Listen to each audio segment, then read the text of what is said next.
சொல்லு. எங்களது குலதெய்வம் என்னது? பெரியாண்டவர். பெரியாண்டவர். முக்காவு ஆடு பன்னி கோழி பூஜை கொடுத்தா தான் உங்கள் குலம் ரொம்ப விருத்தியாகும். புரியுதா? என் பாட்டியார் விட்டு தெய்வம் கூட அதுதான்.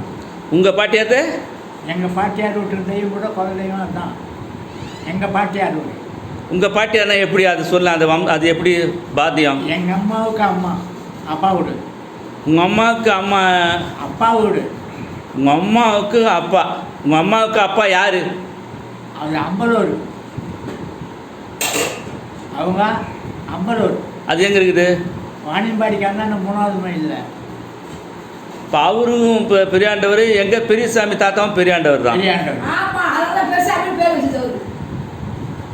பெரியாண்டவர். அதே போல் குடியாத்தில் இருந்தார் யோகாந்தம். அவங்களும் பெரியாண்டவர். பங்காளி அவங்க. யோகானந்தம் உங்களுக்கு தெரியுமா? யோகானந்தம் சொல்கிறாங்க. அது எங்கள் அப்பாவுக்கு பங்காளியா? எங்கள் அப்பா குருநாதனுக்கு பங்காளியா? பங்காளி இல்லை, அவங்க இல்லை பங்காளி. தொல்பாடில் இருந்தாங்க, அம்பலூரில் இருந்தாங்க. அம்பலூர்லேருந்து கூட எப்படி கோத்திர பங்காளி தான், கொடி பங்காளி அல்ல. கோத்திர பங்காளின்னா ஒரே கோத்திரம். நீங்களும் வெற்றி பெற்றாடியாக இருக்கிறீர்கள், அவங்களும் வெற்றி பெற்றாடியாக இருக்கிறீர்கள். கோத்திர பங்காளி. அதாவது என்ன விருதுபுரம் அடியார் கடியார்னா என்ன அர்த்தம்? அது யாரை கேட்குறேன்?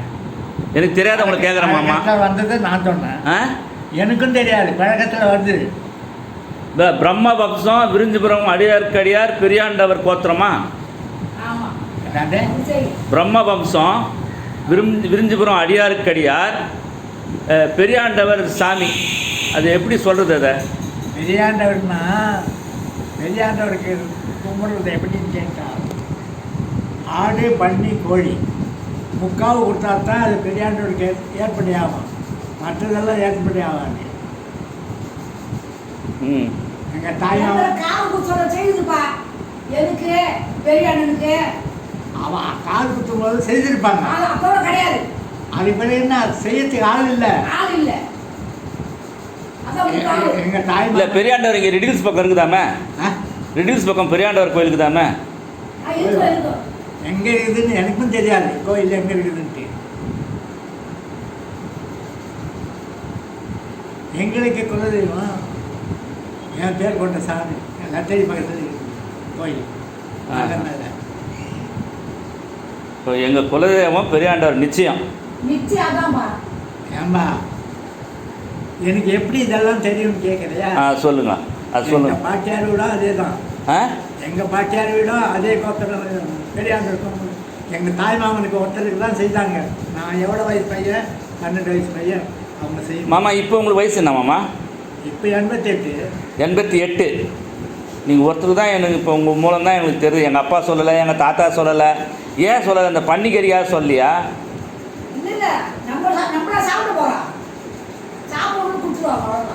அந்த பன்னி மட்டும் சாப்பிடுவோம்.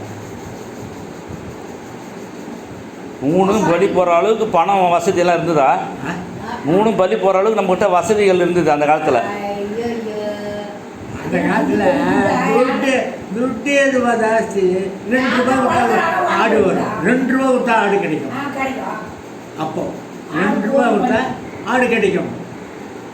8 10 கொடுத்தா கோழி கிடைக்கும். பன்னி மட்டும் ஒரு 3 ரூபா 4 ரூபா. ஏன்னா அது சரியாக கிடைக்கல. பன்னி மட்டும் ஒரு 3 ரூபா 4 ரூபா. நான் 12 வயசு இருக்கும்போது விலை சொல்கிறாங்க. இப்போ என்ன விலை இருக்குது? ஆடு 1000 ரூபாய்க்கு மேலே ஆகிடுது ஒரு கிலோ. கறி என்ன விலை வைக்கிறான் ஒரு கிலோ? 1200 அதான் சொல்கிறேன்னே. அன்னைக்கு என்ன விலை தெரியுமா? 2 ரூபா இல்லைன்னா 3 ரூபா. அதுவும் ஜாஸ்தி 2 ரூபா 3 ரூபா. ஆடு இருக்கும் 2 ரூபா. சரி, குலதெய்வம் கும்பல சரியா கும்பலன்னா என்னென்ன நடக்கும் ஜாதக பிரகாரம்? அதெல்லாம் ஏன் கேட்குறேன்? கொடுத்துருமாம்மா, சரியா சொல்லுவாம்மா, தெளிவாக சொல்லணும். அதுக்காக தான் கேட்குறேன். தெளிவாக சொல்லணும்னா உங்கள் மூதாதிகள் யாருன்னா இருந்து சொல்லணும். அதான் தெரிய வரும். நான் சொல்கிறது அவன் கும்பிட்டத்தை வச்சு தான் நான் சொல்கிறேன்னு தவிர புரியுதா? இல்லை, குலதெய்வத்தை கும்பிடாத நிறுத்தினால் என்னமாகும் அந்த கதையில் கேட்குறேன். ஏன்பா இந்த ஒரு 5 வருஷத்துக்கு ஒரு வாட்டி கும்பிடுவாங்க, 10 வருஷத்துக்கு ஒரு வாட்டி கும்பிடுவாங்க. அதெல்லாம் வருஷம் வருஷம் கும்பிடுறாங்க. ஏன்டா கோயில் கும்பிடணும்னு சொன்னா குறைஞ்சபட்சம் ஒரு 5 வருஷத்துக்குள்ள கும்பிடணும். ஆமா, அது 5 மாதிரி வருஷத்துக்கு கும்பிட்டுனே கும்பிடுவாங்க. ஒன்றும் வருஷம் 5 வருஷத்துக்கு ஏன்னா யார் 10 கும்பிட்றாங்க இப்போ? வருஷம் யார் கும்பிட்றாங்க? யாரும் கும்பிடல. என்ன இப்போ அதை பற்றி கேட்டு பிரயோஜனம் வேண்டாம். இருந்தாலும் நான் சொல்கிறேன், ஏன்பா நீ கேட்டியா? இப்போ நாம பொங்கல் வைக்கிறோம்ல, பொங்கல் நம்ம மாட்டு பொங்கல், காணும் பொங்கல் வருது பாரு. அன்னைக்கு தான் பசு போட்டு ஒரு பொங்கல் வச்சு என்னன்னைக்கு கும்பிடணும் குலதெய்வத்தை? ஆ? குலதெய்வத்தை எப்பெல்லாம் கும்பிடணும், எப்பெல்லாம் கண்டிப்பாக கும்பிடணும்? ஒரு விசேஷமான வீட்டில் நல்லா விசேஷம் நிறைய இருப்பார், அப்பா அந்த தெய்வத்தை கும்பிடணும். விசேஷம்னா திருமணமோ காது குத்துறதோ, திருமணம் அல்லது காது குத்துறது, இதுக்கே அது கண்டிப்பாக செய்யணும். அப்போ என்ன ஆகும்னா குடும்பம் விருத்தியாகும். யாரோ ஒன்றும் இல்லை. சரி, ரொம்ப நன்றி மாமா.